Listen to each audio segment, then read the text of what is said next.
A partir de este momento finaliza el horario apto para menores. El siguiente contenido muestra insultos, violencia gráfica, ofensas y sexo explícito. A la pelotita. Bueno, vamos de vuelta. Carlos, ¿me subís el retorno? A partir de este momento comienza BSO, Banda Sonora Original. Temporada 10.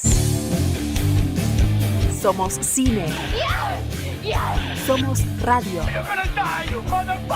Somos textos. Have you ever seen a grown man naked? Somos 10 temporadas de contenidos.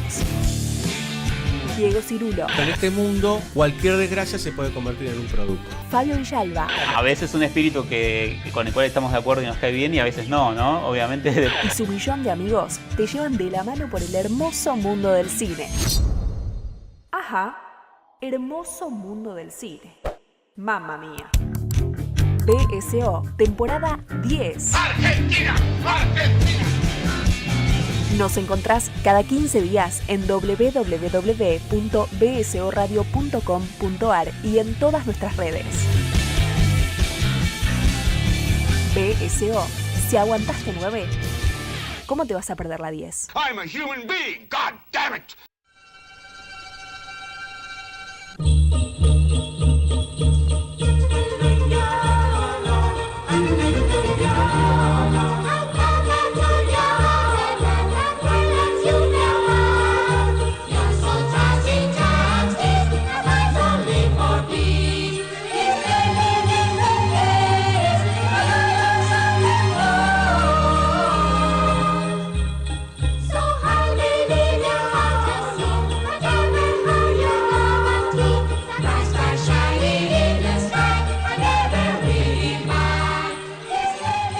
Señoras y señores, bienvenidos a una nueva entrega de Banda Sonora Original. Este es el capítulo 303, ¿sí? Parece increíble la cifra, pero hemos llegado a los 303 capítulos. Hace no mucho estábamos festejando la llegada de los 300 y nosotros seguimos avanzando, como siempre, intentando pensar el cine, charlarlo, hablar de un montón de aspectos relacionados a lo que nos gusta desde hace ya 10 temporadas. Tengo a mi lado, como siempre, a el queridísimo, a mi compañero, Fabio Damián Villalba. ¿Cómo le va? Muy bien, Cirulo, ¿qué tal? ¿Cómo le va? Acá, expectante ante un programa demoledor, podría decir. Ahí va. Un chiste muy malo. Sí, ahí va. Este será un programa de explosión, un programa explosivo, podríamos decir. En realidad, es un programa que estábamos esperando hace un tiempo largo hacer, por varias cuestiones que ahora les nombraremos. Antes de seguir desarrollando, @BSO Radio, nos buscan en todas las redes sociales. Todas no. En realidad, Facebook, Twitter e Instagram. Nos van a encontrar con mayor caudal de información en Facebook y en Instagram. Y además, www.bsoradio.com.ar con todos los contenidos habidos y por haber que producimos y que producen muchos de nuestros amigos y amigas. Y si son benevolentes del otro lado, en cuanto a lo monetario, cafecito.app/BSO Radio, un óvulo, un pequeño óvulo para que podamos seguir subsistiendo en esta jungla, ¿sí? Le decía a Villalba que este es un capítulo que es esperado, primero por el director, no sé si primero, por una parte por el director y por otra parte por la película que vamos a tratar, ¿sí? Últimamente venimos usando de excusa algunos aniversarios, que en realidad no nos importan tanto los aniversarios, sino que nos importa hablar de esa película que es atractiva, que nos pasan cosas, que creemos que merecen tener tiempo de charla, tiempo de pensamiento. Y a todo esto, hablando de explosiones, de cordilleras y demás, tenemos un invitado desde San Luis. Hace rato que teníamos ganas. Él es escritor, es docente. Nos visita desde la punta, nos visita virtualmente desde la punta en San Luis. Alberto Tricarico, ¿cómo estás? Hola, ¿cómo te va? ¿Qué decís? Dijiste Tricarico. ¿Viste? Dije Tricarico. Está muy bien. Alberto Tricarico. ¿Viste cómo es esto? Te dicen, no pienses en elefantes y pensás en elefantes. Esto es una cosa así. ¿Cómo andas, Alberto? Bien, muy bien. Muy bien y muy contento de que me hayan invitado a participar de este laburo tan lindo que hacen. Hemos comenzado una pequeña relación hace un tiempito con Alberto, sabemos que tenemos conexión sobre todo por algunos temas o algunas cuestiones del pensamiento relacionadas, por ejemplo, con Ángel Fareta, con la gente de la última página.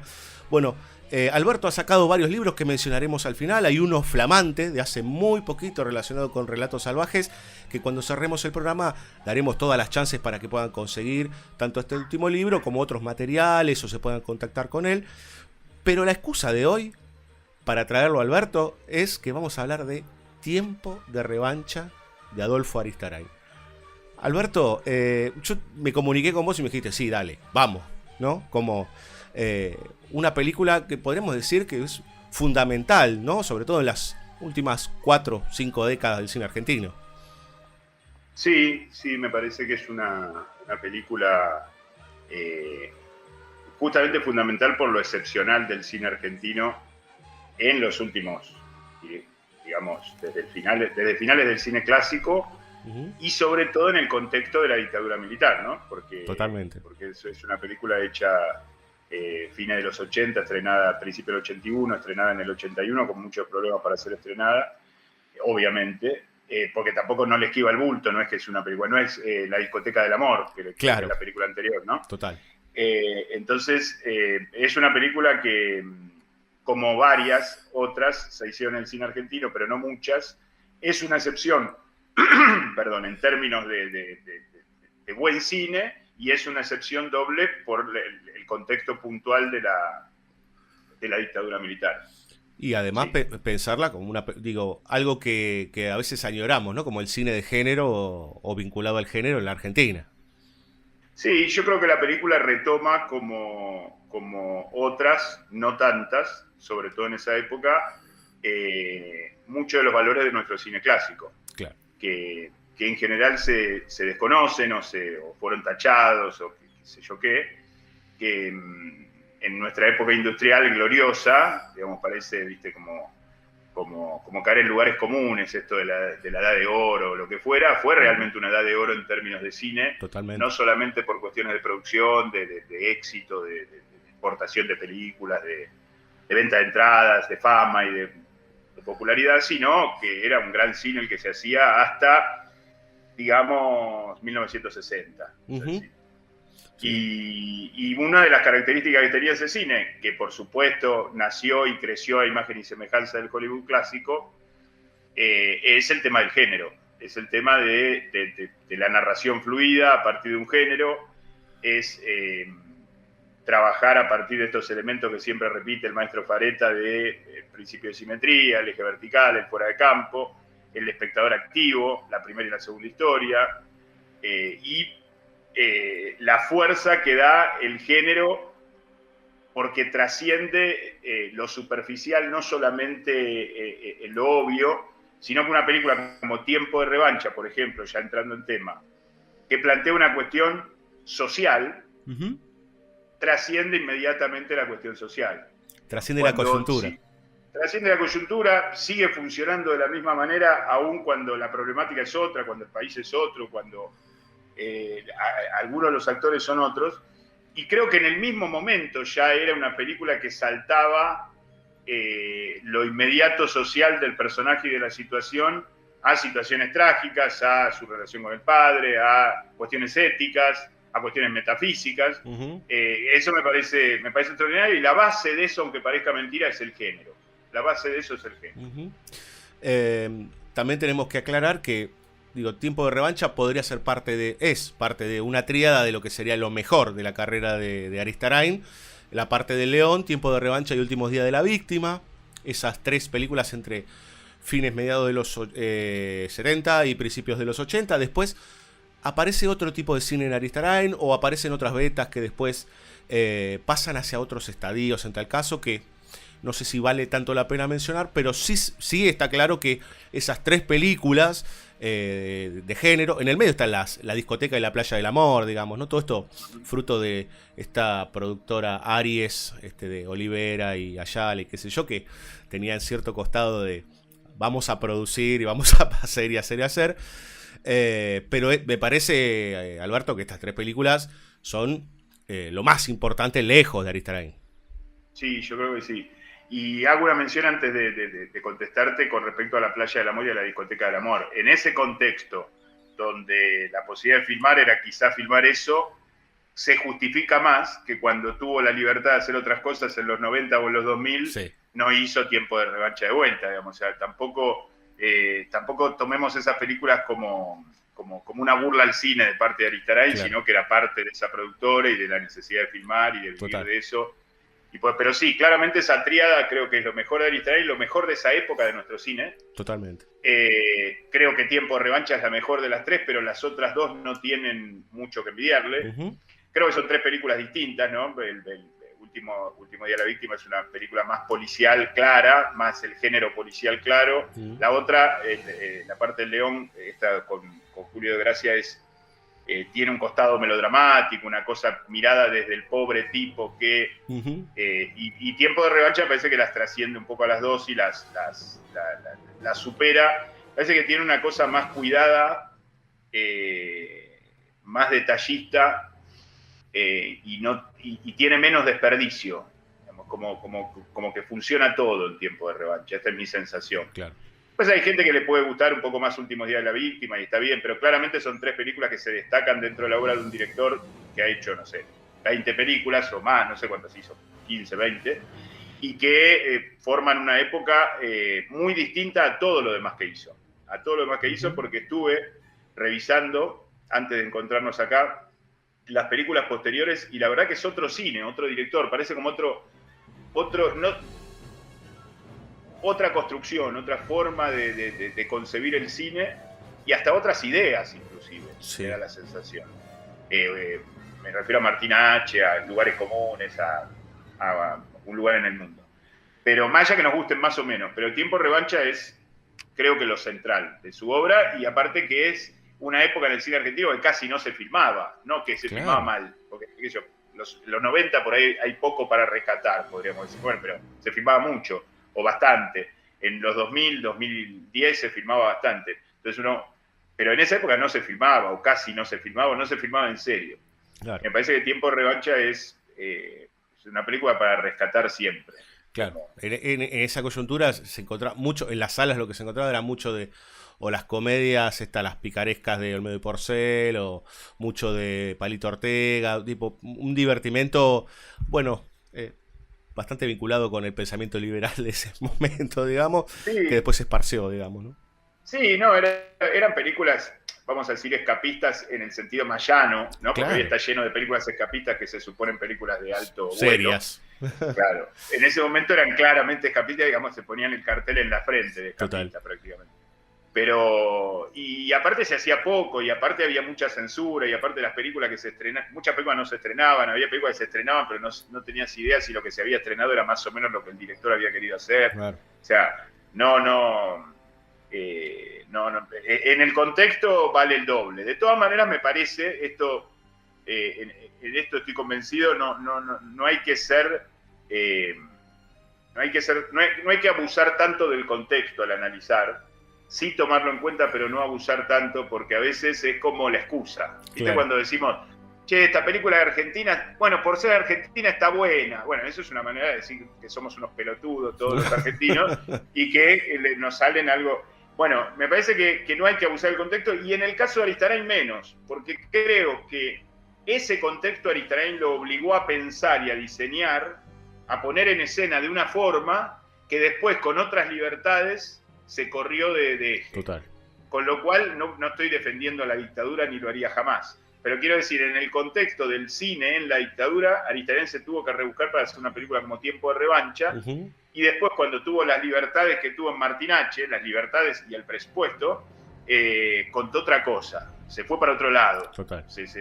Es una opinión mía, podemos discutirla, no sé cuál es la opinión de ustedes con respecto a una película como Martín H. No, Pero- se pone un poco, o por lo menos esta es mi apreciación, que empieza a ponerse discursivo, digamos, ¿no? Que las ideas que Claro. tiene, los personajes tienen que discurrir en eso, digamos. Entonces, monólogos o... Bueno, el mundo es horrible, ¿no? Se dicen entre los personajes. Por ahí las películas tienen una digo, porque tiene eso que, digo, no se puede negar que tiene mucho oficio Aristarain y las películas generalmente funcionan en términos de ritmo y otras cuestiones, pero me parece que, bueno, cuando uno empieza como a pensarlas en términos de cuánto te deja a vos, digamos, no participar, bueno, me parece que eso se empieza a limitar bastante cuando está en términos más burdos o pueriles, la bajada ideológica, digamos, ¿no? Claro. Se pone un poco más... Y aparte una bajada ideológica dudosa. Sí, de un argentinismo de los 90 que hasta hoy persiste, te diría. Sí, inclusive hay como una especie de, sobre todo Martín H., no quiero perder tiempo, tenemos a tiempo revancha en la mano y estamos hablando de... Sí. No, pero te lo quería cerrar esto.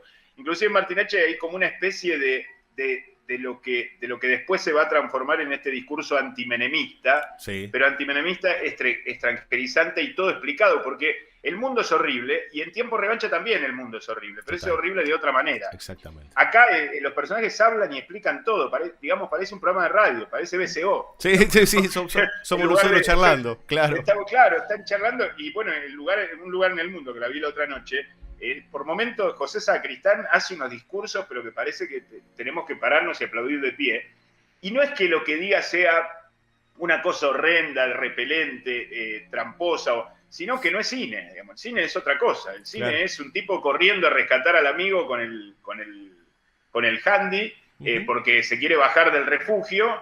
Cuando Di Toro se quiere bajar y él se esconde y ocupa su lugar, digamos, el cine es eso. total. El cine es la explosión. El Sí, cine sí. es la corrida, el encuentro con Liporache en el puente peleándose por más carga, menos carga. Ujú, El Golo manejando el jeep. Eso es el cine. claro. No. Es acción. Pero es acción, justamente. Es Ni acción. más ni menos, es acción. Y hablando de acción, ya la película tiene un comienzo que me parece que merece un buen espacio de charla, que es que nos encontramos con una situación navideña, digamos. Es más, ¿no?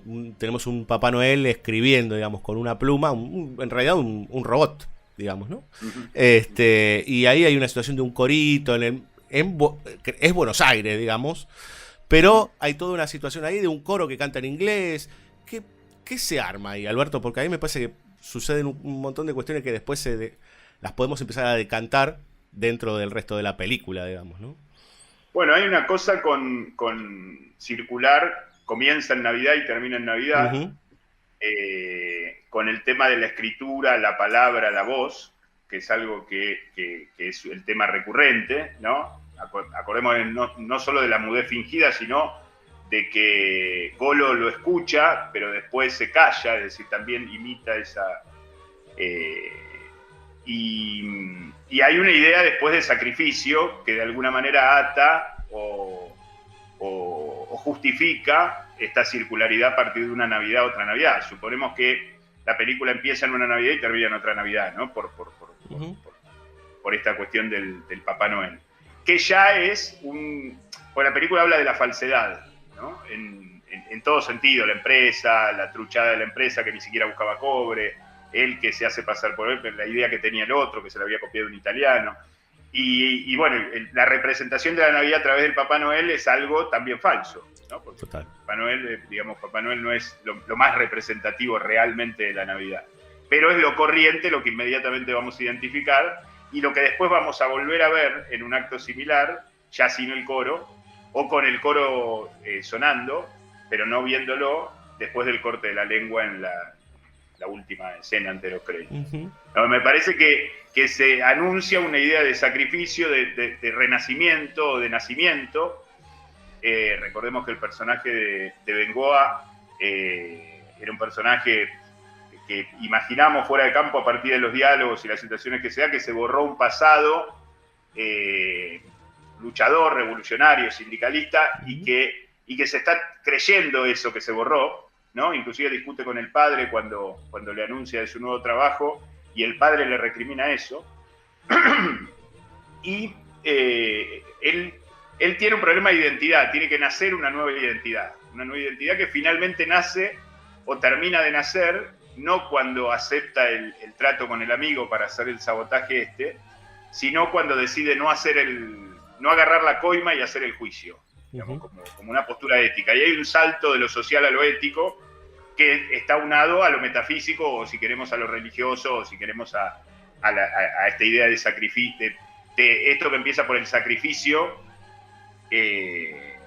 por ocupar el lugar del otro, por ese descenso a los infiernos que es esconderse en ese refugio, y finalmente con la idea de ese ganamos Amanda. Ganamos Amanda, ¿y quién ganó? Ganó la Argentina, ganó el pueblo, gané yo, ganamos nosotros. Ese ganamos Amanda es muy interesante, porque hay un renacimiento, un redescubrimiento de él, retomando su camino de la tradición de lo que no debió haber abandonado. Eso me parece muy interesante. Tenemos esa primera impresión de, bueno, la marca Tulsaco después se va a repetir en varias películas de Aristarain, pero en esta es evidente que en realidad, está vinculada con Texaco, digamos, una empresa gringa, digamos, ¿no? Del expansionismo norteamericano. Por eso el Papá Noel, supongo, también. Claro, otra figura. Claro, el Papá Noel de Coca-Cola, digamos, ¿no? Claro. La convertir en una marca, digamos, de alguna manera. No, aparte los chicos cantando en inglés, perdón que te interrumpa, Diego. Los chicos cantando en inglés. El Papá Noel parece como, no sé, alguna secuencia de alguna película, algún plano de alguna película norteamericana cuando se quiere asociar con la Navidad. No sé, creo que Michael Corleone caminando con Kay por la calle en el Padrino 1, que vemos que es Navidad porque vemos un Papá Noel o porque vemos gente con regalos en la... Bueno, esa idea que, ojo, también puede estar atada ambiguamente a su tradición, que después claramente abandonó, de cine de género, porque claramente en estas películas vemos a Walter Hill, vemos a Coppola, vemos a Friedkin, vemos a De Palma. Este es el cine que vio en 1980, estamos hablando de 1981, ya había visto y masticado bastante bien una persona en Argentina como Aristarain. Recuerden que en esa época las películas apenas llegaban acá, llegaban mucho más atrasadas que ahora, no las bajábamos de internet, y hay una cultura del cine, vamos a decir, autoconsciente, de los 70, muy incorporada en Aristarain. Está Christensen, está Soffici, está Arturo Mom, está Pierre Chenal, los grandes directores del cine argentino clásico, pero también está ese cine norteamericano, así que por ahí también ese es un puente, no solamente como crítica y asociado a la empresa a Tulsaco, sino también por ahí es un puente con el cine norteamericano, que claramente esas tres policiales de los que estamos hablando, haciendo eje en el tiempo de revancha, tienen mucho que ver con ese cine que veíamos, que yo era chico, ustedes por ahí ya habían nacido, pero que rescatamos como el renacimiento del cine a partir de los 70, a partir de la autoconciencia. Sí, bueno, con esta cuestión de debatirse entre una nueva identidad o tomar la tradición, no pude dejar de pensar en Michele Corleone en algún punto, como lugar importante de tener que hacerse cargo de algo. Estoy transitando en este momento el curso que está dando Diego Ortega sobre Shakespeare y Hamlet, y si vamos más atrás, Ulises o Edipo. Digamos, es tradicional eso, es seguir el camino del padre, es seguir el mandato, que no es un mandato en sentido negativo, como la modernidad nos hace entender, que tenemos que romper los mandatos, sino que es seguir la tradición, lo que estamos digamos, seguir lo único que podemos ser o no ser nada. Es el ser o no ser de Hamlet. Digamos. Y él es nada, digamos, él se lavó un pasado para conseguir un laburo, que tampoco se iba a ser millonario en ese laburo, que tenía un alto riesgo, que iba... por las características del trabajo, que está buenísimo que sea explotar la montaña, digamos, porque eso le da un riesgo adicional, no solo para él, sino para sus compañeros, y entre esos compañeros hay un viejo amigo y camarada de militancia.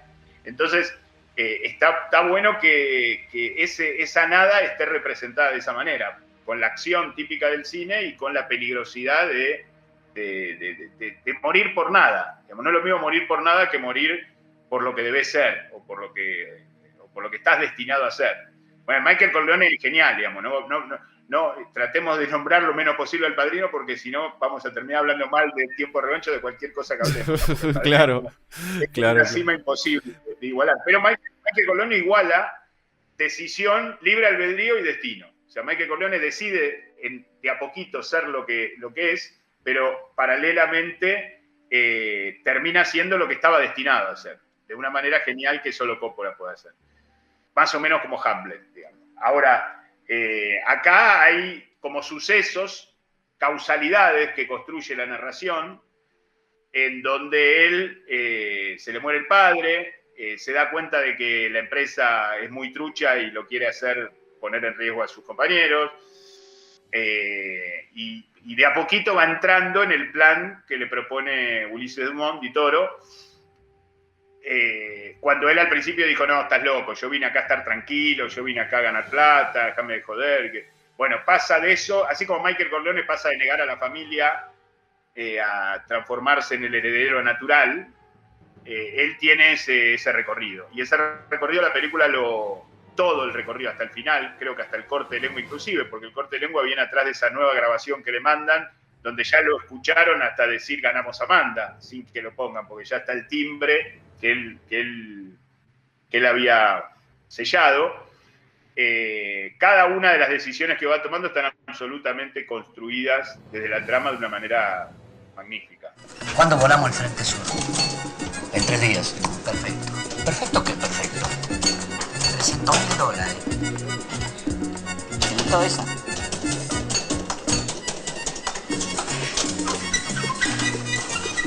¿Se puede saber de qué me estás hablando? De un accidente. Bruno Di Toro va a sufrir un accidente, pero calculado por vos.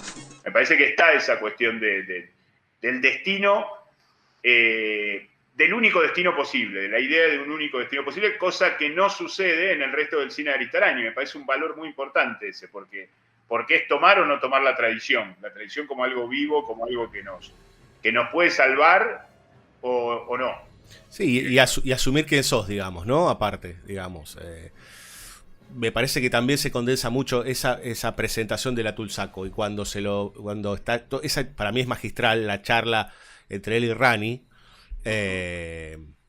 Torrance, que las miradas de Lupi, digamos, todo el tiempo, ¿no? Las miradas entre preocupación por si se aparece su pasado o no aparece, digamos.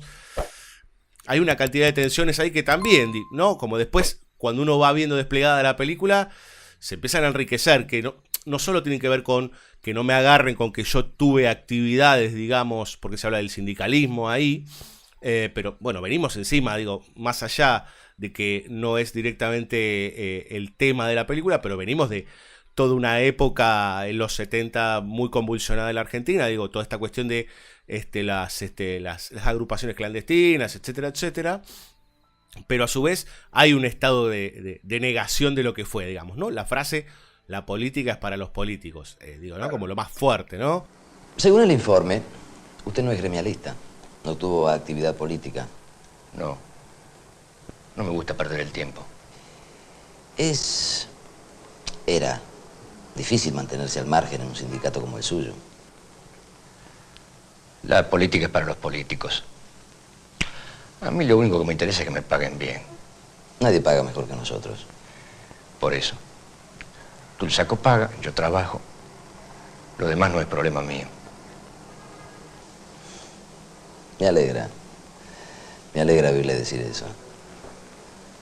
¿Cuándo puede viajar? 2 días, pasado mañana, ¿le parece bien? Sí, pero yo el kilo y el depósito te lo... No se preocupe. Nosotros corremos con todos los gastos. ¿De acuerdo? Sí. Felicidades, señor Bengoa. Y bienvenido a Tulsaco. Uno más o menos se da cuenta ya más avanzada la película, pero el tipo que es el que le dice, no, todas las decisiones pasan por mí, yo soy el último voto, el voto calificado y qué sé yo, y no sé cuánto. Uno se da cuenta que este tipo, bueno, después va a estar en la cantera, ¿no? Cuando a primera vista me di cuenta que este tipo era un inútil, digamos, ¿no?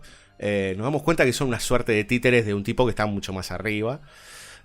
Pero más allá de eso, hay un juego muy, muy nombrado con respecto a eso, que es la relación que tiene Liporache con Barbero. Perdón que no me acuerdo los nombres de los personajes, ¿no? Creo que Basile se llama Liporache. Basile, claro. Liporache con Barbero, Barbero con Rani con Mali con el que hace Don Guido, que ahora no me acuerdo el nombre del actor, y Don Guido que dice, los magnates no existen más, yo simplemente soy un administrador. Es decir, que hay como una jerarquía que nos lleva al último piso del Nakatomi de Duro de Matar, porque no sabemos dónde está el poder, digamos. Total. O sea, que es una cosa... Y eso me parece muy interesante porque es una descripción muy sutil, inclusive hay una simetría muy linda con respecto a la inutilidad. Yo cuando lo vi a usted, Bengoa, le dice Barbero, me di cuenta que usted tiene alma de líder, no como Basile, que es un inútil. Exacto. Y después, el inútil es Rani para Mali, que se le cae la bolita que está jugando. Sí. Es decir, y después Mali termina siendo como una especie de chepibe que sirve el whisky en la casa de Don Guido. Esa idea está muy buena y es la verdadera política, en definitiva. Cuando él dice la política es para los políticos, él está tratando de autoconvencerse de que se quiere salir, de que hizo bien en dejar al padre que se muera solo y no ir a almorzar, porque el encuentro con el padre es contarle que consiguió el trabajo e invitarlo a almorzar, y el padre lo deja. Y él se va y desprecia al padre en un almuerzo, que parece una situación. Creo que el cine funciona así, con esas pequeñas situaciones dramáticas que quieren decir un montón de cosas y no explicarlas y decir, no, me voy porque en realidad no quiero seguir tu ejemplo porque yo quiero ser otra cosa. Imagínense lo que hubiera sido un bochorno. Y después, mejor dicho, antes de eso, nosotros habíamos escuchado esta conversación con Rani, donde él está, como vos bien describías, Diego, preocupado, angustiado, necesitado del trabajo, porque la necesidad del trabajo también condimenta esto. No es un tipo que quiere lavarse el pasado porque quiere simplemente negar. Hay una necesidad de borrar ese pasado, como le debe haber pasado a un montón de gente en 1980, 81. Porque si no, no podía laburar, no podía parar la olla. Me parece que es muy interesante la mirada política, y cuando dice la política para los políticos, lo que termina siendo él es política. Claro. Bueno, hay un montón de cosas, de diálogos, así que dice, no se preocupe, Bengoa, que Tulsaco se encarga de todo por el tema del depósito del departamento, y Tulsaco se termina encargando de todo, después pues paga el juicio.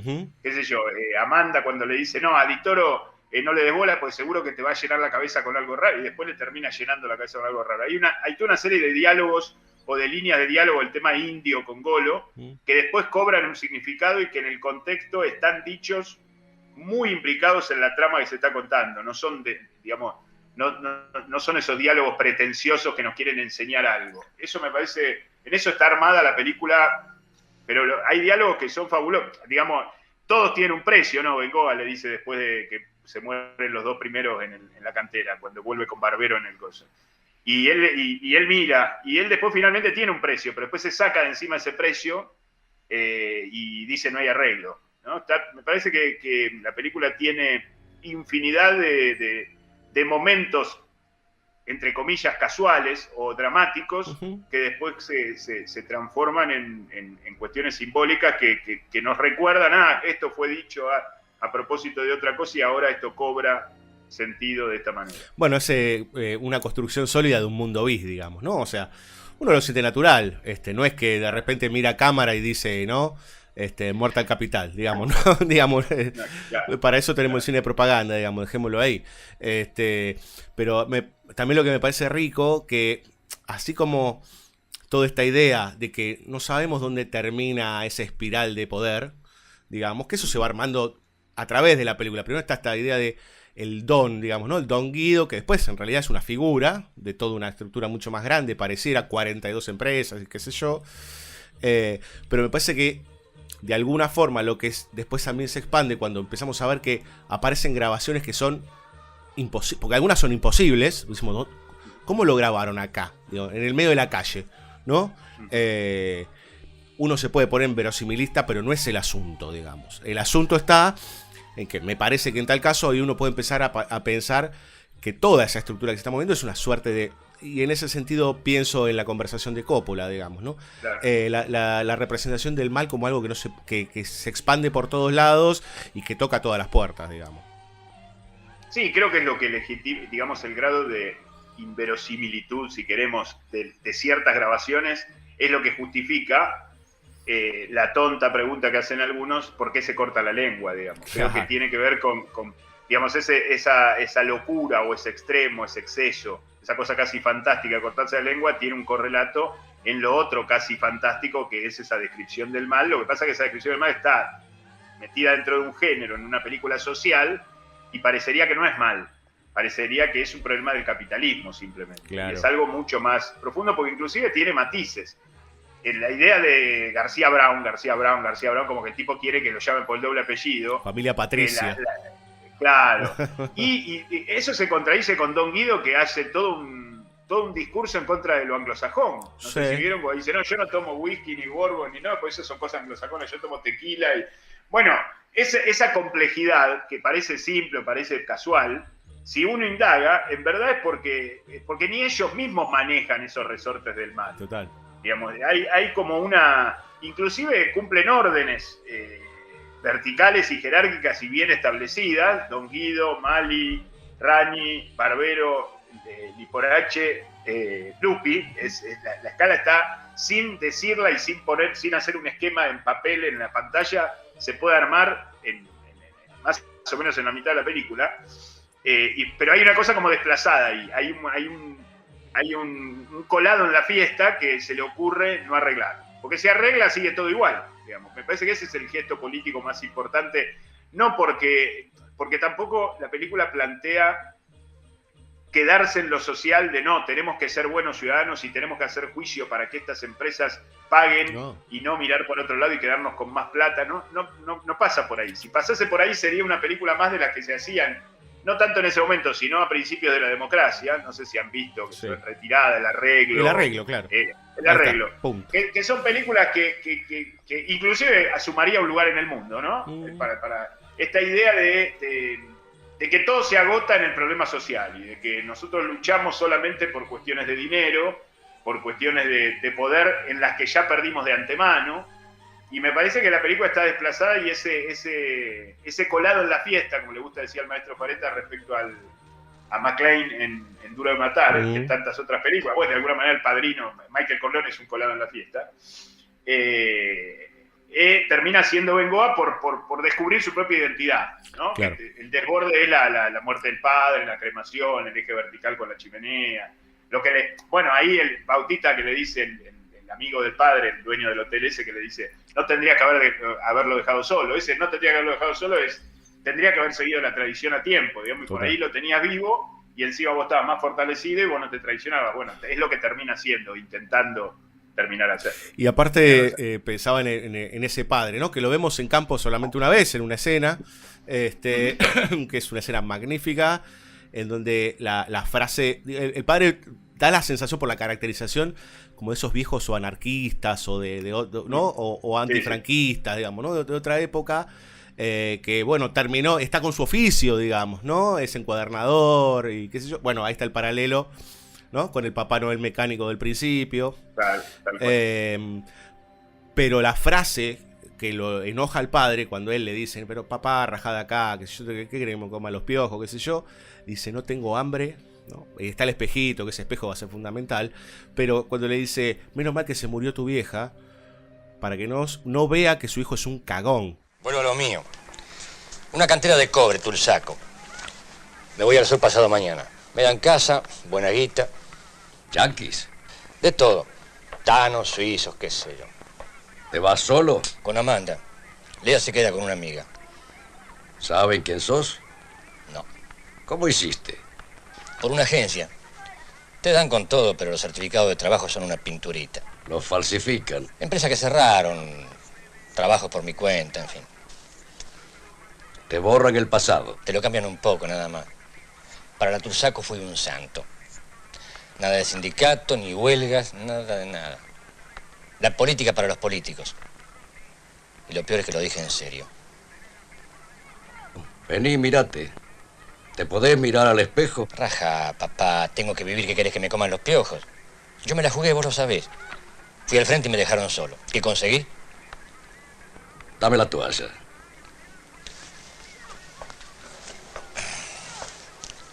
La gente cambia, papá. Ya no soy el mismo de hace unos años. Algún día te van a provocar y vas a decir lo que no se puede decir. Y ese día te borran, te dejan en la calle y vas a estar peor que ahora. O igual. Peor, sin guita y sin orgullo. Por ahí cuando me toque hablar, ya no pienso igual que antes.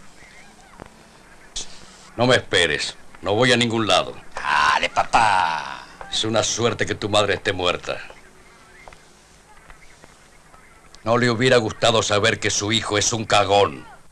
Me parece súper contundente porque ahí es cuando de repente, digo, uno como espectador dice, ¿qué hay atrás? Digo, ¿qué hay toda la vida atrás, digamos, ¿no? De Bengoa, del personaje de Lupi, y por qué este vuelco tan, aparte de lo que vos bien decías, ¿no, Alberto? Digo, hay que parar la olla y un montón de cuestiones, pero me parece que hay como un paso más, digamos, ¿no? Como el de, yo fui lo dice, ¿no? Fui al frente y qué, digamos, ¿no? Y pensaba que de alguna forma lo que sucede en ese volver o renacer es que hay una suerte de... la revolución no se hace desde afuera, sino que se puede hacer desde adentro, digamos, ¿no? Revolucionar y atacar al mal desde la propia entraña, porque todo lo que él trabaja termina siendo desde adentro y explota en todo el último conflicto, digamos. Claro, explota. Explota literal. Sí, explota. Claro. No, sí, totalmente. A mí me parece que él cuando dice fui al frente y me dejaron solo, es como que entonces ya no tiene sentido ninguna lucha. Y hay un juicio ahí muy velado a determinadas actitudes, si queremos, de la guerrilla o de cierta postura revolucionaria de los 70 previas al golpe o ya en el golpe, como que se agotó la idea porque era ganar o perder. Es decir, como que era definitiva cada batalla. Claro. Como se perdió, se perdió. Y en realidad el padre le da otra dimensión que es la tradicional, que en realidad esto tiene una continuidad. Él cree que ya perdió, que ya no tiene sentido la lucha en términos políticos, sociales o la que sea, o hasta éticos, porque ya se perdió. Entonces ahora hay que reformarse y adecuarse a esta mirada. Si esta mirada hubiera perseverado en el resto del cine de Aristarain, ya hubiera sido infinitamente mejor, porque ya las películas de los 90 juegan con esa derrota. Total. A priori. Es decir, el gran discurso de Lupi con el hijo en Martinacci en el restaurante, que le dice este país es una trampa y todo eso, bueno, es Bengoa sin haber reubicado en esa tradición que se termina reubicando hacia el final. Claro, es como que tomó al Bengoa detenido en la discusión con el padre, que agarra el saco y se va a comer solo, y después se va al sur y no lo ve más, porque literalmente no lo ve más, lo ve muerto después. Y me parece que está muy buena, esa escena es muy fuerte, más allá del padre, y esto creo que es un mérito de la película, porque no es que el tipo lo identifica con algo muy claro, es un vasco cabrón, claro, que probablemente haya sido un anarquista, pero que no lo define tanto, que no necesariamente en esa escena nos identificamos plenamente con él, pero alcanza como imagen del padre, padre como tradición, que él podría haberse visto en ese espejo. No en todos los demás espejos que se ve, esos espejos rotos, bueno, la navaja y todo. Sí. Claro, totalmente, digamos. Y me parece que si hay un personaje que es el que, bueno, aprieta el gatillo de alguna manera, ya en la... Pues no sabemos bien a dónde es, digamos, ¿no? Sabemos que va a algún lugar que pareciera el sur, no sabemos bien, un lugar inhóspito, que también un poco eso podemos hasta pensar que es como una suerte de, bueno... De no lugar, digamos, porque ¿dónde es? ¿No? Sí, es un lugar fantástico. Un lugar fantástico, e inclusive después hasta se habla, ¿no? De esto es un infierno, hay un descenso al infierno, bueno, eso también lo podemos charlar, pero me parece que un personaje para que charlemos, Alberto, es Di Toro, que viene de ese pasado y que es uno de los primeros que tironea algo de ese pasado en el personaje de Bengoa. Sí, tiene esta cosa astuta de no haber perdido el norte de aquello que fue la lucha y la derrota. Y se guarda un as en la manga, que en este caso es sabotaje, digamos, en este caso no va a ser la revolución, el tipo se va a salvar él, pero de alguna manera le va a hacer pagar a la empresa,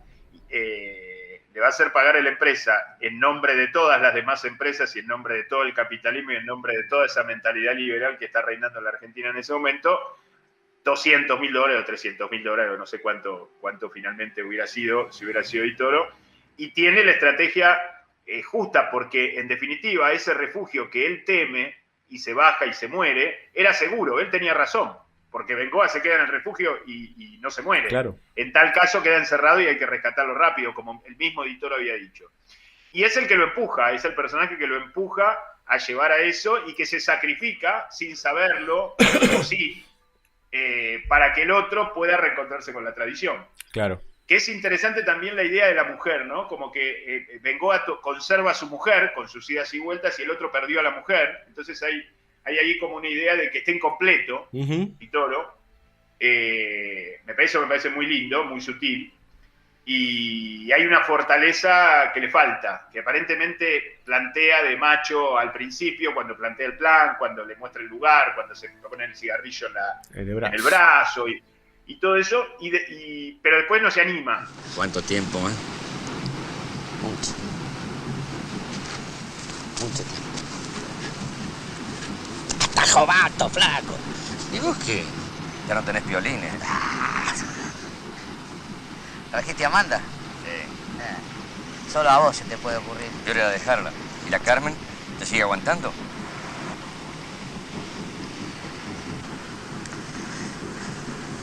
Se murió, flaco. Del asma. ¿Te acordás que ella tenía asma? Bueno, se le complicó con, no sé, con una cosa del corazón. Me dijeron, yo no estaba, ¿sabes? ¿Cuándo fue? Hace 2 años, en noviembre.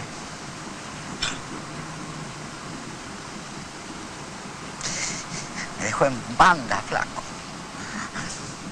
¿Te acordás que ella siempre jodía con eso? Al final,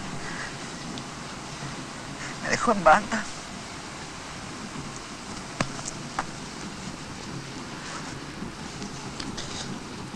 Larga, che, larga. Vamos, que si no ven van a pensar que somos trolos.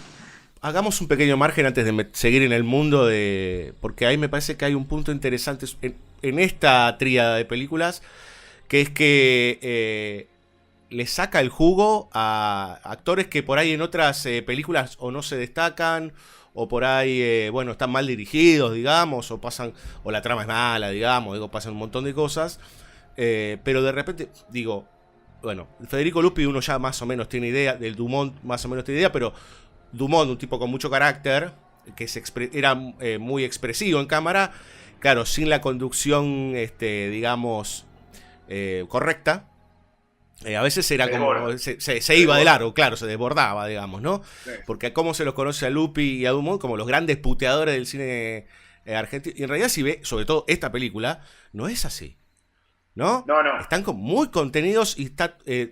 cada uno de los diálogos y los gestos están muy pensados. Que me parece, digo, y ahora vamos a nombrar a un actor que para mí es un gran actor desperdiciado, lamentablemente, que es de gracia, digamos, ¿no? Pero que también es otro desbordado en otras películas y acá se desborda lo que se tiene que desbordar. Exacto. Porque por momento, Bengoa. Sí, tiene toda esta cosa artificial, pero que cuadra perfectamente con el momento, con la situación dramática. Creo que hay un guión muy sólido, que no es poco, en general en el cine, y una puesta en escena muy regulada y una dirección de actores exquisita, porque es cierto lo que vos decís, cada uno de estos actores los hemos visto desbordados o desplazados o desaprovechados en infinidad de películas, porque desde mediados de los 70 o fines de los 70 hasta los 90, estos actores desfilaban en todas las películas, o casi todas las películas, uno u otro. Mali me parece un extraordinario actor. Totalmente. Me parece que Mali está mejor todavía en Últimos Días de la Víctima, pero igual es dirigida por el mismo director y es un grandísimo actor que no lo he visto actuar tan bien en otras, quizás. Totalmente. Sí, eso, el tema de la actuación en el cine es la dirección de actores más que la actuación. Esto claro. no lo digo en detrimento de los actores, sino que son un componente más de la puesta en escena que es infinita. Total. Digamos, puede cumplir, digamos, esto lo vemos en Hitchcock, digamos, un cenicero puede ser más importante que el actor en un plano. No es como en el teatro, donde el actor es prácticamente todo. En el cine, y bueno, la mano del director es... me parece que en el caso de Luis Dumont, más claro que el Lupi, porque Lupi es más... podría llegar más a autorregularse. De hecho, en un lugar en el mundo, creo que Lupi no está mal. Por ejemplo, la película está mal, el personaje puede estar mal, el resto está mal, pero Lupi todavía conserva, te lleva, te la deja ver, me parece. Pero en el caso de Ulises Dumont es como más, no solamente puteador, sino que se descontrola, y acá está totalmente, en las tres está controlado. porque también está controlado en la parte del león, Sí. que es el jefe de la banda esa, que roba el coso que finalmente queda en el tanque de agua y lo encuentra de gracia, ¿no? Ujú. Sí. Sí, decía esto porque digo, me parece que pensando que es probablemente la película de género más importante de los últimos 40 años, o está entre las más importantes, encontramos que eso está un poco a contrapelo de lo que se cree de ese grupo de actores, digamos, que eran todos histriónicos, y puteadores y todo este tipo de cosas, sino que acá es todo bastante milimétrico y sobre todo que van en concordancia con el sentido que quiere generar la película, digamos, ¿no? Bueno, volviendo un poco para atrás, digamos, o en realidad retornando a Tiempo de Revancha, está toda esta cuestión de, bueno, decíamos del pueblito fantástico, digamos, ¿no? De ese lugar, de esa explotación, de esa minería a cielo abierto, digamos, como se le dice ahora, etcétera. Y me parece que, bueno, ahí está, digo, directamente en acción, ahí está el momento del renacimiento, digamos, ¿no, Alberto? Toda la cuestión de la explosión y el salir, digamos, ¿no? Y el abrirse al mundo de vuelta. Sí, hay una cosa muy interesante cuando ellos llegan en el tren, no los están esperando, Sí. Y se sientan en la valija a esperar, y la mujer le dice, esto es una broma, Tulsaco. Es una joda. Bueno, esto es una joda. Bueno, joda es como que es algo que no existe. Bueno, después nos damos cuenta que no que todo es una broma, sino que hay como una trampa ahí, porque Tulsaco no es Tulsaco, o lo que buscan no es lo que buscan, o, digamos, ya hay como una cosa desplazada de entrada. Inclusive el personaje de Golo, manejando el jeep de una manera y desobedeciendo a su Sí. propio jefe, que le dice, pará, Golo, es algo desplazado hacia lo cómico, si queremos, pero desplazado. Total. Hay como una idea de desplazamiento. Y después hay una cosa que me gusta mucho, que es esta campana gigante que suena Sí. cada vez, que es la forma de llamar, ¿no? Que no sé si estará atado a la cuestión de la Navidad, del Papá Noel o de lo religioso, pero que es una forma absolutamente lógica de que se escuche en toda una cantera un llamado, digamos, no podés andar a los gritos. Claro. Jorge no te va a escuchar, y menos si está explotando todo, si está a 400 kilómetros con esos vientos y con esa... Yo lo sé, acá en San Luis, por ejemplo, pegás un grito en el medio de la sierra y no se escucha porque la voz se va para atrás. Claro. Se va para ti y te escucha el que no te tiene que escuchar. No, me parece que la idea de ese pueblo fantasma no está determinado dónde es. Parece como una broma, Tulsaco parece como una broma.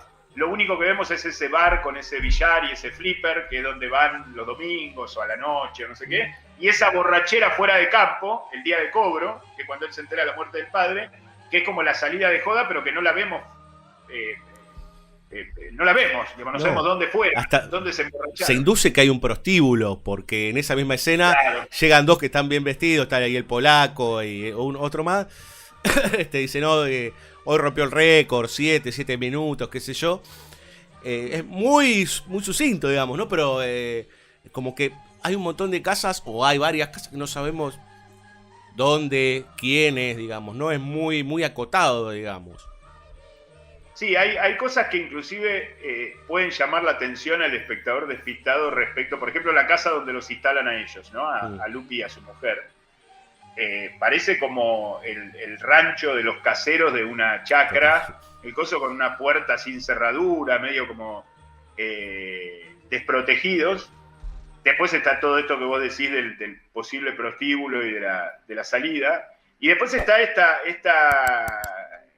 inmediatamente después del diálogo de Barbero, cuando Barbero le dice todos tenemos un precio, él va a cobrar el salario y le dan como una coima encima, ¿no? Le dan como un regalo e imaginamos que se la deben dar a los 2 o 3 más que quedaron, porque hay 2 que se murieron. Inclusive uno de los que se muere es el que dice en el almuerzo, bueno, cada uno se muere como le toca. Exacto. Y a él le tocó al otro día prácticamente.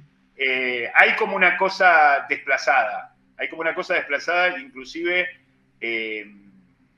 en la forma, porque la película tiene un ritmo. Él llega, le dicen, usted va a ser un líder, no sé qué, póngase a trabajar, y en la escena siguiente prácticamente le dicen que aumente las cargas. Se lo podrían haber dicho el primer día, las cargas son estas. Claro. Y sin embargo hay como un aumento de carga, y él reacciona contra eso porque sabe, tipo experto, y le dice, no, si no lo hace usted, lo va a hacer otro. Esa idea de que si no lo hace usted, lo puede hacer otro, me parece que también trabaja en la película en un sentido más ético y más allá de lo que quiere decir puntualmente en ese drama. Sí. Pero hay toda una cosa desplazada, y después toda la unión o los puentes que establece con la conversación, viste, con desarmar el decorado, ¿no? Esta idea autoconsciente de desarmar el decorado, de dar vuelta a los cuadros, de romper el empapelado, bueno. Gene Hackman lo hace al extremo, ¿no? Lupi no lo hace tan así, pero es de alguna manera una cita y creo que correcta. También hay una cosa desplazada. Esto que se va al hotel y vive en un hotel y se pone una cinta para que no se le escapen las voces. Hay toda una cosa desplazada, hay toda una cosa medio libre. Se pone unas gotas en la nariz para respirar bien y se clava la cinta, después duplica la cinta. Después cuando ve que corre riesgo en el hotel se va a la casa de donde vive el padre, que se supone que es la forma más fácil de que lo encuentren, ¿no? El hotel donde vivía el padre, que está bueno porque es el único lugar donde tiene donde ir para no joder a la hija, y que es como que está volviendo a seguir la tradición del padre, pero la película se mueve como en una nube fantástica, si queremos. No es una película de Carpenter, pero se mueve como hay como un otro lado todo el tiempo, hay como una cosa. Total. Eso me parece muy logrado, y no pierde lo real social. Totalmente. No pierde, no se va, no empieza a volar la gente, no deja de hablar del estado de situación del mundo, digamos, que no es muy distinto que ese, digamos, ¿no? De hace 40 justamente años atrás, pero es que lo universal es eso, digamos, que vos puedas describirle el estado del mundo como hizo, qué sé yo, como hicieron los evangelios de alguna manera, o como hizo el Apocalipsis San Juan, y siga siendo igual, digamos, eso es lo que debería ser todo artista. Digamos. Claro. Nosotros leemos a Shakespeare, ahora que lo estoy releyendo, y el estado del mundo es el mismo. Y vemos a Michael Corleone y el estado del mundo es el mismo. Digamos. Cuando nosotros encontramos una película que envejeció en ese sentido, nos damos cuenta que la película ya había pifiado aún contextualmente en su contemporaneidad. Claro. ¿Qué alcance tenía? ¿Qué me estaba describiendo? Que era un noticiero de ese día, de la época. Claro. Respondiendo por ahí a otras necesidades o la propia coyuntura. Pensaba en esto de que le dicen a él, ¿no? Si no lo hace usted, lo va a hacer otro. Podemos reemplazar fácilmente. Y en definitiva, él termina reemplazando a Di Toro, ¿no? Claro, y aparte que también se juega por la negativa. Es decir, si vos no te reencauzás en la tradición, se puede reencauzar otro. El tema es que lo hagas vos, porque ahora estás vos. Claro. Pero porque eso nos habla a nosotros. Digamos, a nosotros que si él no lo hubiera hecho, o si no lo hizo de la mejor manera, o si no le salió, nosotros, digamos, hay como una demanda al espectador, por lo menos a pensar en eso. Claro. Porque me parece que va más allá. Está jugado el tema de la identidad y no solamente el reemplazo literal, digamos, sea de ser el jefe de los que ponen los explosivos o reemplazarlo a Di Toro en cuanto a eso que también tiene como 3 niveles ese diálogo. Total. Bueno, es un reemplazo simbólico, digamos, en algún punto.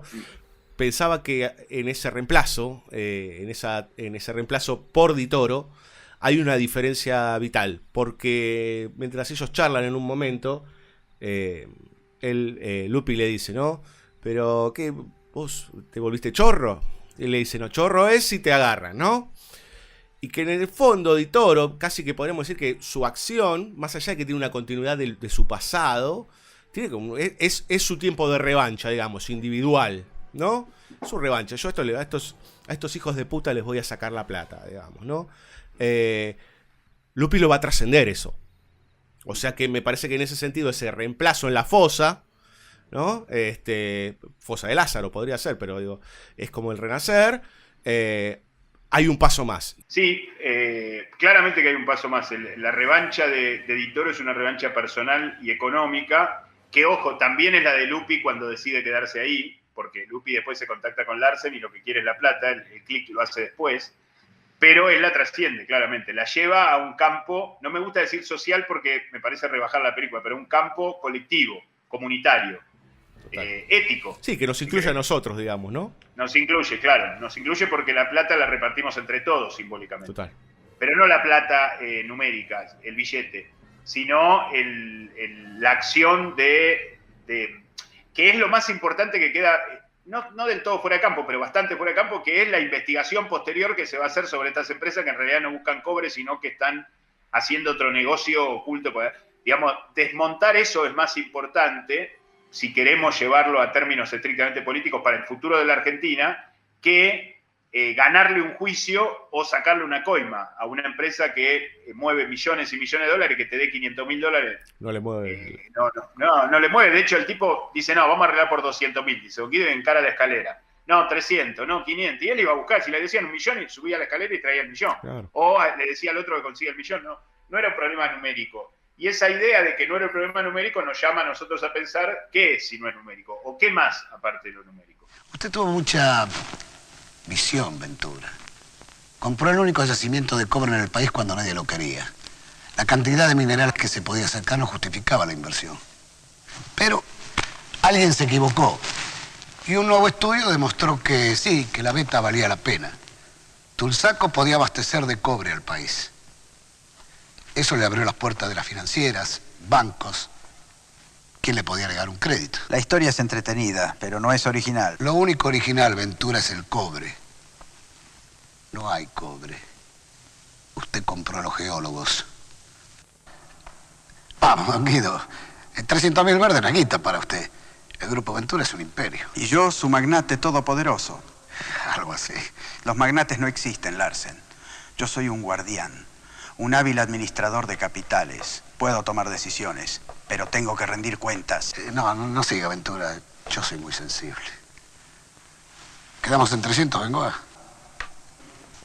Dicen que usted no pierde 10 minutos por menos de medio palo verde. ¿Cuántos días para reunir el efectivo, Luis? 3, 4 días. Digamos 5. ¿Está de acuerdo, Larsen? De acuerdo.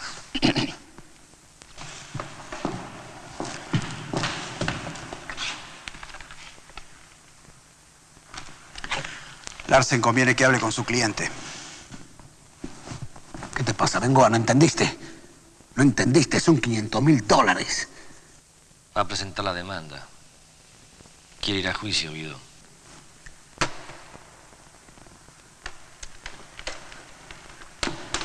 Piénselo bien, Bengoa, no tiene chance.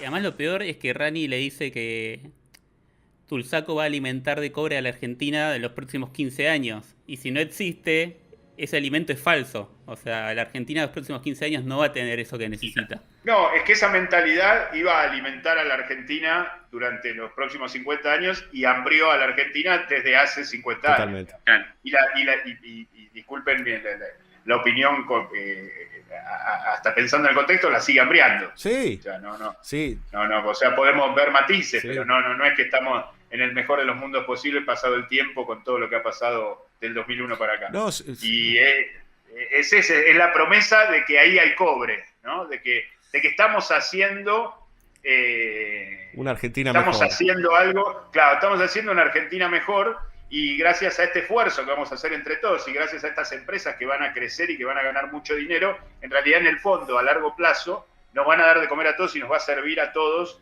que estas empresas ganen mucho dinero. Y no hay ni siquiera cobre. No hay nada. No es que no lo van a repartir, que ya de hecho no lo tenían pensado, sino que ni siquiera había cobre y ellos lo sabían que no había cobre. Sí, y muy vos sabés que me he ganado un par de insultos varias veces pensando, digo, ahora sí un poquito mínimo en el contexto de tiempo de revancha, que lo que vinieron a hacer los militares en el proceso, a fuego y a muerte, en algún punto resultó, digamos, Claro. resultó. Y eso se pregnó de tal manera, bueno, después se solidificó en los 90, digamos, ¿no? Pero a hierro quedó en la sociedad argentina, digamos, ¿no? Esta estructura del derrame, todo este tipo de cosas, todo esta que no sé cuánto, muy del corte, digamos, la escuela de Chicago, si querés, pero no me quiero meter en esos terrenos porque tampoco es que sé tanto, pero sí que, en definitiva, hay algo ahí que se impregnó, que me parece que está muy bien dicho ahí en la película, digamos, ¿no? Como esto es el futuro, Sí. digamos, ¿no? Bueno, evidentemente lo es. Lo es. Es más, voy a ser más pesimista todavía, y si están en desacuerdo, díganmelo. Creo que no solamente ganó esa mentalidad, sino que encontró su contracara en el progresismo que no le hace ni cosquillas. Totalmente. Entonces, vamos de vaivén, no quiero poner nombres, pero son obvios, vamos de vaivén entre esa mirada extrema que plantea la película a partir de la dictadura militar y que se puede representar con el menemismo, a otra cosa que parece ser lo contrario, pero que en el fondo es más o menos lo mismo. Exactamente. Se encontró su contracara, encontró su forma de reclamo a eso para que se cierre el círculo. Y de ahí nos salimos. Sí, yo no me canso de... Eso también, me voy a ganar otros insultos varios. No me canso de nombrar a Luna Bomber. Kaczynski, lo digo así para que no sea Luna Bomber, que escribía, que decía que una de las trampas del sistema era que vos te dejaba armar la revolución, pero que esa revolución en algún momento se iba a volver sistema también, y así, digamos, ¿no? Como era una cosa que una vez que se asienta algo, genera mecanismos de enemigos, que esos enemigos en definitiva son funcionales al mismo poder, por decir de alguna forma. Claro, sí, totalmente. Yo creo que, bueno, un poco el cine de Brian De Palma, perdón que ya nos fuimos de tema, ¿no? Pero ahora volvemos. Es ese trastocamiento de la mirada que nos hace creer que estamos viendo algo que no vemos. Uh-huh. Y es un poco lo que pasa en el mundo, digamos. Entonces nosotros vemos un cambio, o vemos una reforma, o vemos una revolución, y ya está prefabricada de antemano las condiciones para que las que uno luche, reclame y se acomode, para que no funcionen en los términos que uno cree que van a funcionar, sino que se acomoden a eso más grande y después recibamos subsidios a lo sumo, pero o planes sociales, pero no se cambien las estructuras de fondo. Total. Parece Un que pensamiento también De Palma en eso es... No, pero digo, en ese sentido, alimenta también a mucho de ese pensamiento burgués bien pensante, digamos, ¿no? Esta cosa medio de... Cuando dice, bueno, hacemos la marcha, o hacemos esto, hacemos lo otro, y en realidad después se compra el whisky importado, y yo qué sé, y vive bien, y vive perfecto. Digo, no, el vínculo está como de cáscara. Claro, no, aparte la marcha es lo que el sistema quiere que vos hagas. Si no, le hace cosquilla a la marcha. Claro. Al contrario, hace que vos te sientas que marchaste, digamos. Claro.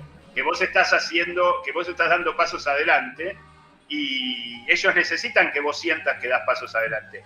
No, ellos no quieren que vos te sientas reprimido. Eso fue para la dictadura, fueron unos pocos años y se les agotó el mecanismo. Después vino la democracia, y la democracia terminó con matices, pero de Alfonsín a hoy, casi sin excepción, con esta idea de que uno vota, uno cambia, uno es protagonista, uno en realidad está dando pasos hacia adelante, y eso ya está fraguado de antemano. Claro. Como lo que mira Jake en Doble de Cuerpo, digamos. Eso que espía por la ventana ya está prefabricado, ya está articulado. Claro, totalmente. ¿Crees que estás decidiendo? Volviendo a Tiempo de Revancha, me parece como que la película es consciente de esto, digamos, consciente de no solamente de todo esto que estamos diciendo, sino de lo que se va a venir a partir de eso que está sucediendo. Totalmente. Y eso me parece muy importante, porque eso ya es profético, digamos. No es lo mismo decirlo ahora, acá sentado en San Luis, tomando mate, charlando con ustedes, que pensarlo y ponerlo en escena, sobre todo en 1980, 81. Uh-huh. ¿No? No, pensaba, es una pavada, pero esto que mira prefabricado por la ventana, Últimos días de la víctima, era un ejemplo más cercano con el propio Aristarain. Claro, el tipo elige la ventana que le da justo al coso, pero esa ya estaba elegida, digamos, ya estaba elegida de antemano. No quiero terminar este capítulo, que por ahí tenemos ya un ratito de charla, sin hablar de Larsen, digamos, ¿no? Que es un personaje increíble. Él a cada rato, o en unas cuantas escenas, dice: soy un mercenario. Y es increíble y funciona también fantásticamente, porque el tipo es un mercenario, claramente es un mercenario.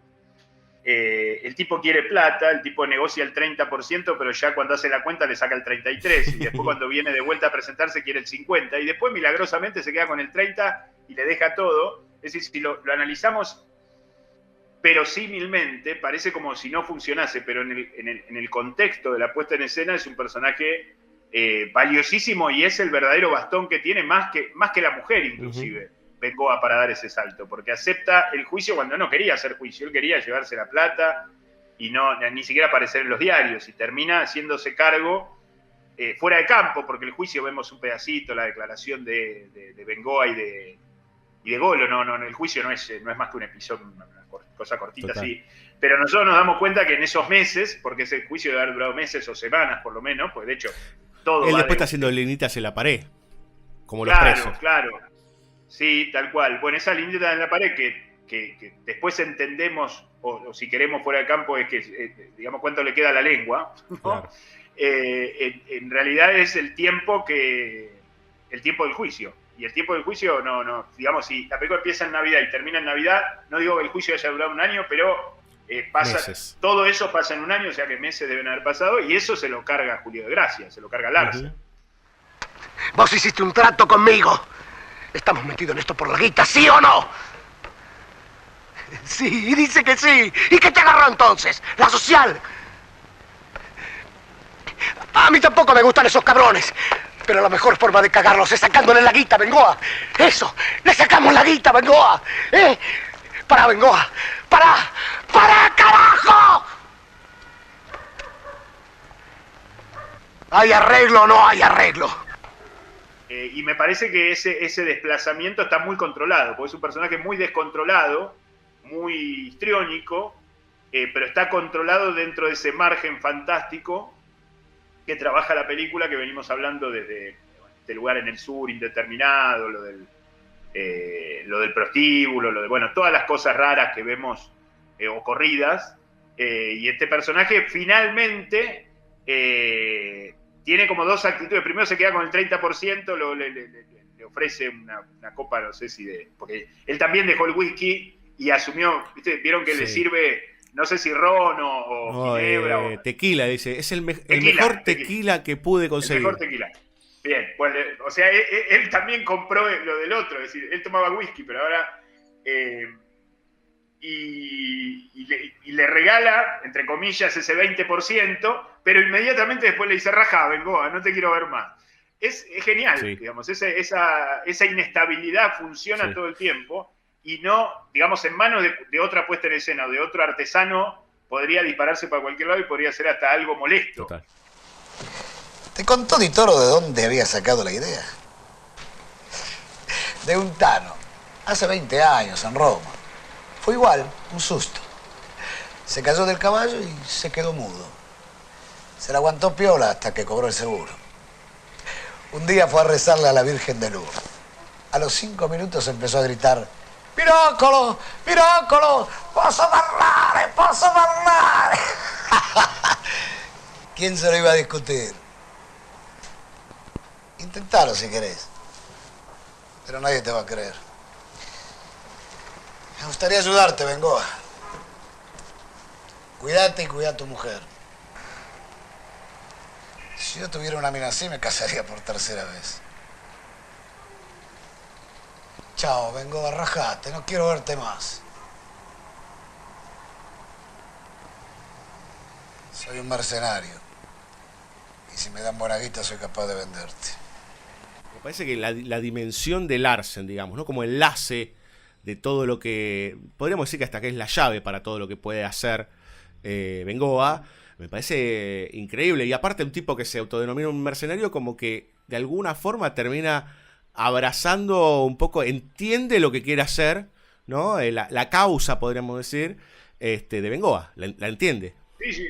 De hecho es el que investiga que no hay cobre, que sobornaban a los geólogos, que decir, hace el trabajo que tiene que hacer por ahí mejor que un abogado decente, si queremos, entre comillas, y es la llave, digamos, la primer llave es Di Toro y la segunda llave, digamos, es como una pinza, ¿no? Lo ayuda por un lado Di Toro y lo ayuda por otro lado Larsen. ¿Para qué? Para encontrarse con el padre. Total. Para no haberlo dejado solo al padre. Parece que está muy Para bien. ponerse el delantal, digamos, ¿no? Claro, sí, para seguir esa tradición que está simbolizada en la confección de libros, ¿cómo es que se llama? En encuadernación y esta cosa así artesanal, pero que tiene que ver con volver a ser un vasco cabrón. Exacto. Lo último, Alberto, y me parece que vos lo mencionaste hace ya un rato, y me parece que no lo podemos dejar escapar, estos comentarios que ya es algo, viste, que se ha repetido cuando hablas con alguien de Tiempo de Revancha, es, bueno, hay dos gestos. Uno es la escena de la lengua, digamos, se corta la lengua, y es muy real, digamos, muy fuerte. Pero por otro lado es, ¿y por qué se corta la lengua? Digamos? ¿Qué necesidad de que se corte la lengua? Y me parece que estaría bueno que abramos un poquito la charla en ese lugar, porque me parece que ahí hay una cuestión de actitud que merece ser pensada, digamos, ¿no? Bueno, hay no sé si voy a dar con la respuesta exacta, digamos, no es 2 más 2, ¿no? Total. Pero me parece que hay todo un trabajo con el tema de la voz, la palabra, esa maquinita de la que no hablamos que simula la voz, que reemplaza la voz de él. Gracias. Claro. Hay una idea acerca de la voz del padre. Hay una idea de penitencia o de sacrificio. Me parece que son como muchas cosas. Lo más importante es que eso pueda funcionar, es decir, que lleguemos a ese punto. Es como la conversación, si queremos, en la casa de Don Guido.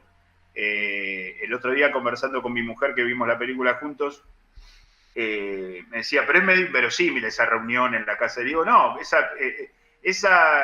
digamos, se vuelve creíble en tanto que la película, lo mismo pasa con la lengua, la película construye ese contexto para que eso suceda. Y sobre todo porque en la escalera donde él sube hacia lo que es la habitación del padre en ese hotel de Bautista, que es donde le da el paquete, que sabemos lo que contiene el paquete porque hubo un paquete antes, ¿no? Por simetría, ya la grabación es una grabación que no solamente tiene sonido, sino que tiene imagen, es decir, que ya nos traslada dónde fue grabado, y ya sabemos que fue grabado en el momento que él se traicionó. Entonces, por una cuestión, si queremos, empujado por esa realidad, que podemos sumar miedo, podemos sumar confusión, o podemos sumar, no, mirá, yo opté por ganar esta pelea en terreno ético, entonces si fingí la mudez, ahora tengo que ser mudo. Creo que en cualquiera de los casos eso funciona. Si nosotros nos queremos poner verosimilistas, o si queremos, mejor dicho, llevar la película a un terreno exclusivamente social, o al terreno que Di Toro lo planteaba de entrada cuando le hace la propuesta, sería un absurdo.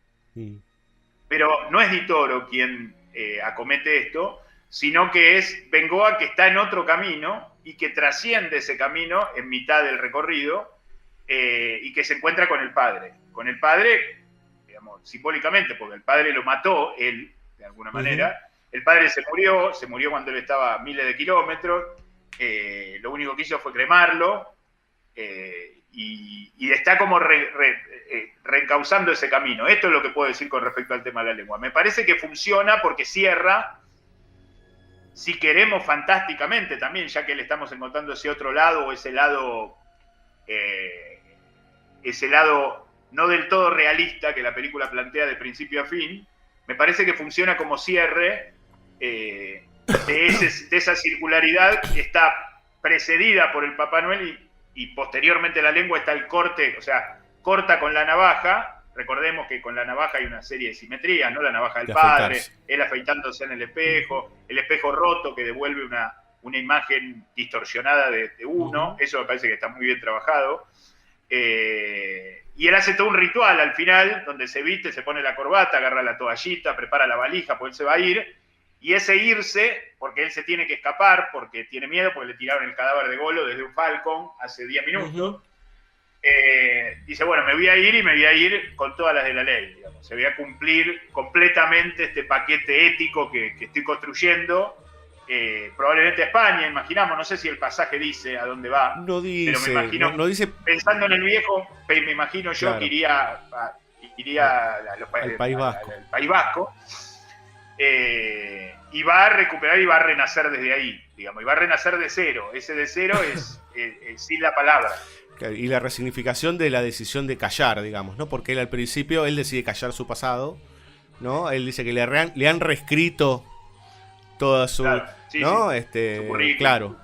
Y ahora podemos decir que la decisión de callar físicamente tiene que ver con una cuestión de actitud. Claro, ¿no? Tal cual. ¿Qué ibas a decir, Fabio?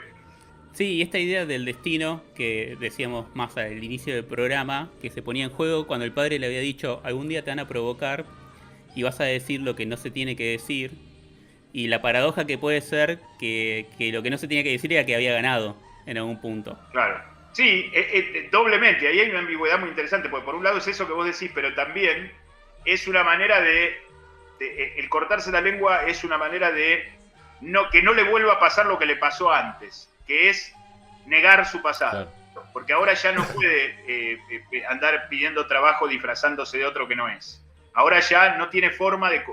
Sí, tiene forma de comunicarse, pero digo, simbólicamente, la palabra, ya no tiene la palabra para traicionarse. Claro.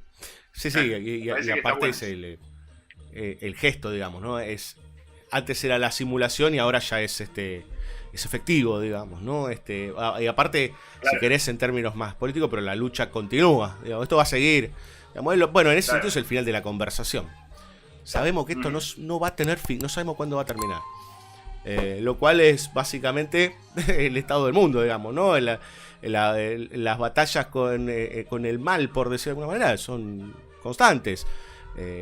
Muy lejos de los pensamientos utópicos vinculados, por ejemplo, con el progresismo, digamos, ¿no? Claro, tal cual. En ese sentido es como, tal bueno, cual. No es que la vamos a pasar mal todo el tiempo, sino que en realidad lo que se necesita es entender que esto es insistente y consistente todo el tiempo.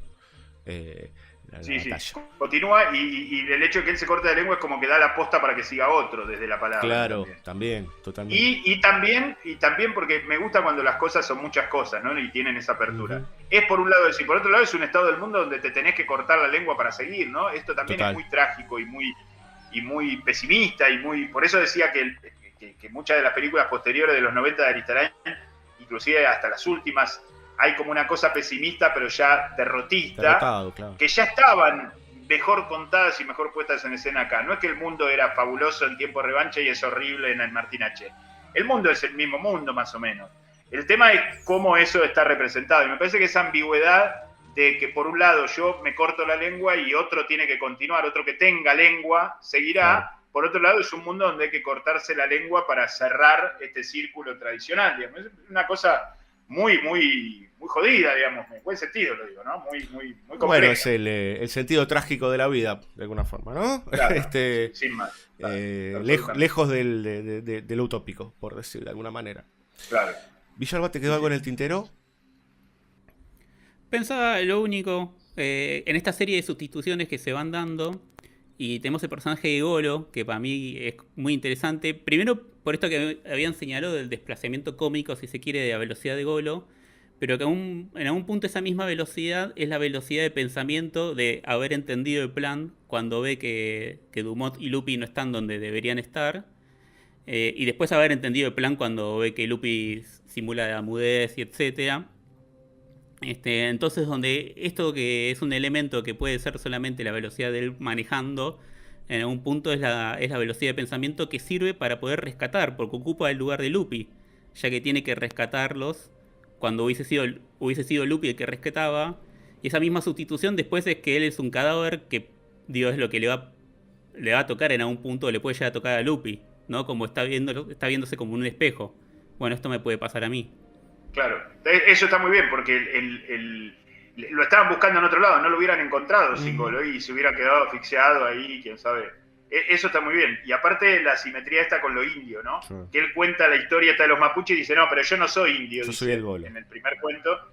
Y después Amanda, la mujer de Lupi, ahí de Padilla, dice, no, debe haber sido lo descubrió Golo porque debe ser por su intuición india. Y después él dice algo parecido en el juicio, como que, digamos, hay como un recorrido que está haciendo él que va en paralelo a toda esta narración, que tiene mucho que ver con lo que dice Fabio de estas sustituciones, ¿no? Porque él los ve que están en un lugar así medio donde no deberían estar, después reemplaza, como vos decís, a Lupi, que digamos hace lo que Lupi hubiera hecho con Titoro, porque quedó él encerrado, y después termina siendo el muerto por haber salvado. Digamos, por haber salvado doblemente, porque lo salvó del refugio y lo salvó en el juicio.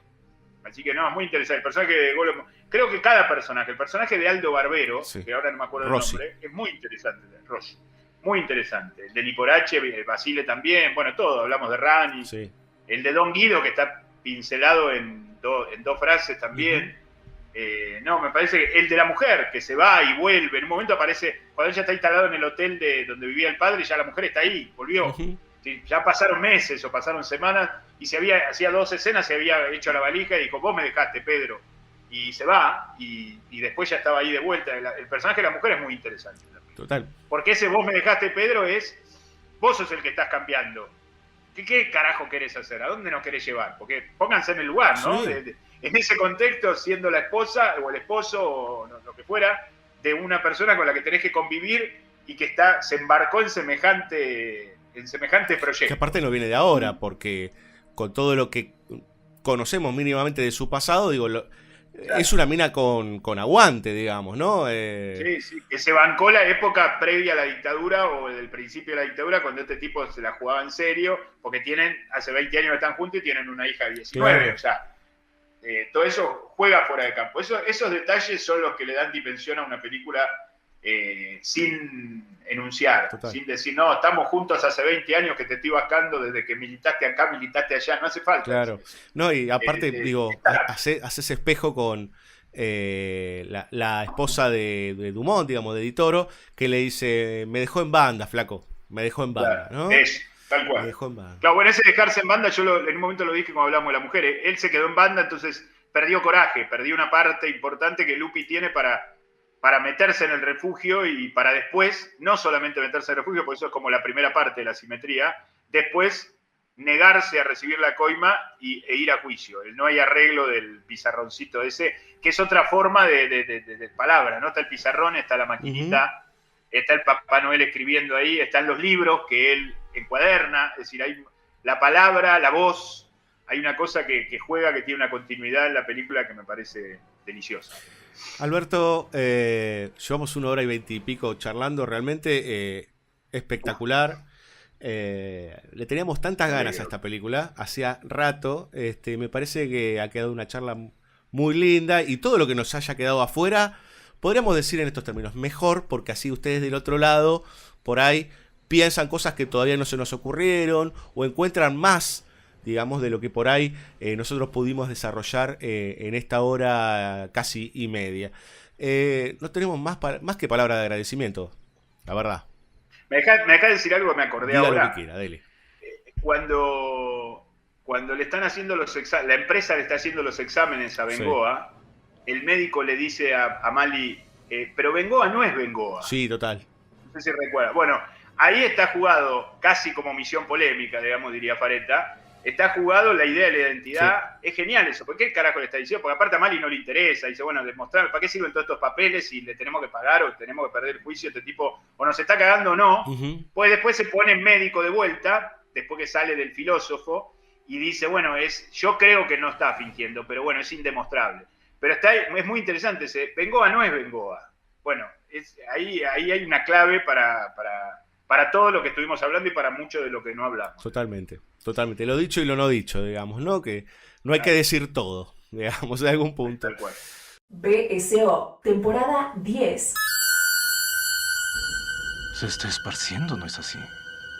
Solo porque conoces los síntomas no significa que tu historia sea real. Es la historia de Kane. Y se esparcirá con cada lector nuevo, así es como obtiene su poder. ¿Qué hay de las personas que no leen? Hay película. Sí, por supuesto. Volveré. Lo prometo. No hay prisa. Está más seguro aquí adentro. Se pondrá peor afuera. ¿Por qué? Todas las especies presienten su extinción.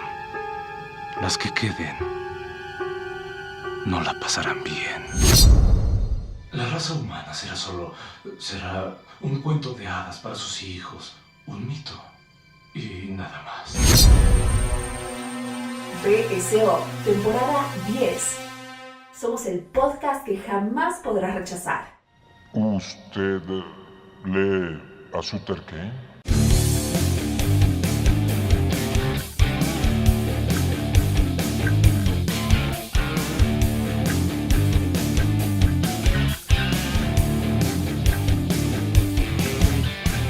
Alberto, mil gracias y ya, digo, vamos a hacerlo. Yo siempre soy malo y hago esto. Siempre comprometo a los invitados a que nos volvamos a encontrar. Conmigo cuesta, no te hagas. Dale, porque tenemos muchas cosas para seguir pensando y charlando y analizando.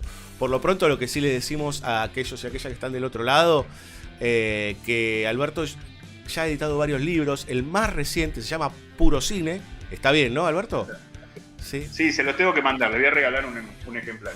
Puro Cine es un escrito, un análisis en donde Alberto trabaja relatos salvajes, la película de Damián Cifrón, y él ya tiene libros anteriores, varios de ellos editados por la Universidad de La Punta, ¿verdad? Si no recuerdo mal. Sí, hay 3 libros, bueno, una historia del cine que es casi un manual para las clases que doy en la Universidad de La Punta, el cine argentino clásico, que es una especie de historia del cine argentino muy abocada a los 30, a los 40 y los 50, y un libro sobre guión, que es también una especie de manual para la clase de guión que daba en aquel momento. Y después, bueno, mi participación en 5 films argentinos, sí, señor. El libro de Pareta, que ese la verdad que es el mayor orgullo, ¿no? Ahí ocupo una quinta parte, supongo que una décima parte, no una quinta parte, pero una quinta parte física, y ese es el otro. Y este es el último. Ahora se ha sumado a las charlas de BC2, se ha sumado otro de los autores de ese libro, digamos, ¿no? Vamos sumándolos de a poco, que ya lo hemos leído bastante y hemos hasta inclusive pensado en función de ese libro. ¿Dónde se consigue Puro Cine? Lo vende la Universidad de Rosario a través de la editorial que es Ciudad Gótica. En realidad está en el Facebook, en mi propio... Claro, ahí está. Ahí donde una vez por semana más o menos lo cuelgo, la tapa del libro, el precio del libro y todo, está el enlace para entrar directamente a la tienda y lo compras ahí en un minuto, pero... Para los que estén interesados, entran, si quieren, en un acceso veloz, entran en el Facebook, lo buscan a Alberto, te escriben y te dicen, che, escúchame, quiero comprarlo, o en su efecto miran en tu muro y está ahí. Tenemos gente que nos escucha del exterior, así que por ahí, no sé si lo van a poder acceder inmediatamente, pero por ahí, qué sé yo, te escriben y después verán cómo acceder. Se puede mandar, hay unas chicas de California que son ex alumnas mías, que lo quisieron comprar, lo compraron, pero bueno, finalmente lo compraron a través de una gente de acá que se los va a mandar, pero se puede mandar. Perfecto, ¿no? Perfecto. Son otros tiempos, por ahí el tema del cambio, viste que estamos con las restricciones de dólar, sí. Entonces tienen que mandar los dólares, se transforman en pesos, los pesos les llegan acá y después les llegan, mandan el libro y tarda un mes, pero bueno, pero se puede todo. Perfecto, no hay problema. Perfecto. Villalba, ¿nos retiramos? Nos retiramos, Cirulo. Bueno, la próxima será el 304. De vuelta, Alberto. Gracias totales. Esperamos tenerte pronto de vuelta en Banda Sonora Original. Hemos charlado de una película que realmente nos encanta y que le debíamos muchas cosas. De hecho, yo le debo muchas cosas para poder haberme dedicado a las artes audiovisuales. Así que no queda más que despedirnos y escucharnos dentro de 15 días. Nos vamos. Hasta el próximo capítulo. Prometemos poco y nada, como siempre. Busca nuestros contenidos en www.bsoradio.com.ar. Además, Spotify, iBooks, Mixcloud, iTunes y Google Podcast. Nos encontrás en Facebook, Twitter e Instagram. BSO, 10 temporadas, educando al soberano.